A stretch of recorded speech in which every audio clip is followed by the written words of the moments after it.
પૂજનીય ગુરુજી, આદરણીય આચાર્યશ્રી, માનનીય શિક્ષકગણ તથા અત્રે ઉપસ્થિત દરેક મહાનુભાવો અને મારા વાલા વિદ્યાર્થી મિત્રોને મારા જય સ્વામિનારાયણ. આજે આ દુનિયાની અમૂલ્ય વિરાસત ધરાવનાર એવો ભારત દેશ વિશે જ્યારે મને બોલવાની તક મળી છે એ બદલ હું આપ સર્વની આભારી છું.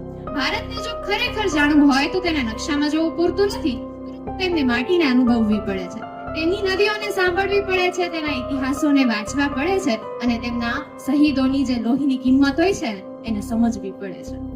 ભારતને માત્ર માતૃભૂમિ કહીને એના વૈભવને શબ્દોમાં નાનું કરી દેવું એવું થશે.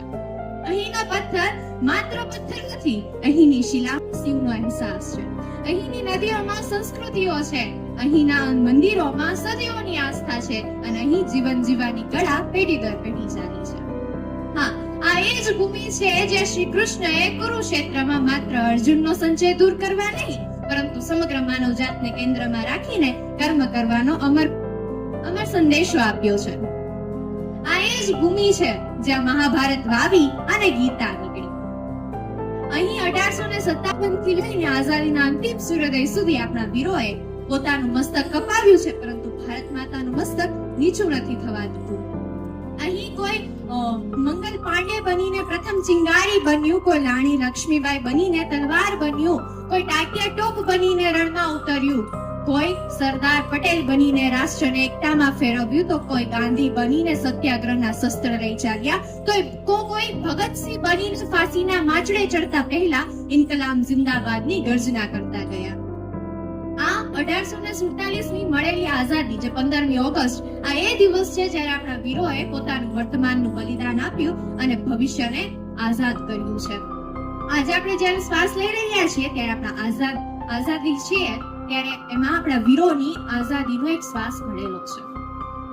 ભારત આજે જ્યારે આ તિરંગો આકાશમાં લહેરાય છે ત્યારે એક જ અવાજ નીકળે છે કે તિરંગા સદા ઉચ્ચત ભવતુ, ભારત સદા મહાન ભવતુ. અર્થાત કહેવાનું એવું છે કે મારો તિરંગો છે હંમેશા ઊંચાઈ પર રહે અને મારો ભારત હંમેશા મહાન રહે. અહીં બેઠેલા દરેક યુવાનોએ, વિદ્યાર્થીઓએ ક્યારેક એવો પ્રશ્ન તો પૂછ્યો જ હશે કે આપણા દેશ આપને આપ્યું જ શું છે. ત્યારે મેં વિદ્યાર્થીને જરૂર એટલું કહીશ કે તમે પોતાની જાતને પ્રશ્ન પૂછો કે તમે ભારત દેશને શું આપ્યું છે. અહીંના વીરોએ તો પોતાના બલિદાન આપ્યા અને આપણે દેશના નામે કેટલા બહાના આપ્યા. અહીંના વીરોએ તો પોતાની લોહીની શાહીથી આઝાદી લખી અને આપણે દેશના ફરજોના પાને કેટલા પ્રશ્નો પૂછ્યા અને કેટલી ફરજો નિભાવી. અહીંના વીરોએ તો દેશની સરહદ પર રહીને સતત દેશનું રક્ષણ કર્યું અને આપણે દેશના ઘર બેઠા પણ કેટલા માન આપ્યા.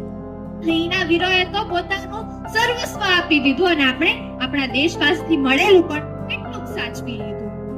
આજે ખરેખર કહેતા ખૂબ દુઃખ થાય છે કે વિજ્ઞાન ને ટેકનોલોજી તો ખૂબ આગળ વધી, પરંતુ માનવ જાત ક્યાંક ને ક્યાંક પાછળ રહી ગઈ છે. જે પહેલા સંસ્કૃતિનો દેશ કહેવાતો આજે ત્યાં જ સંસ્કારો નથી. ખરેખર દુઃખદ પ્રસંગ છે.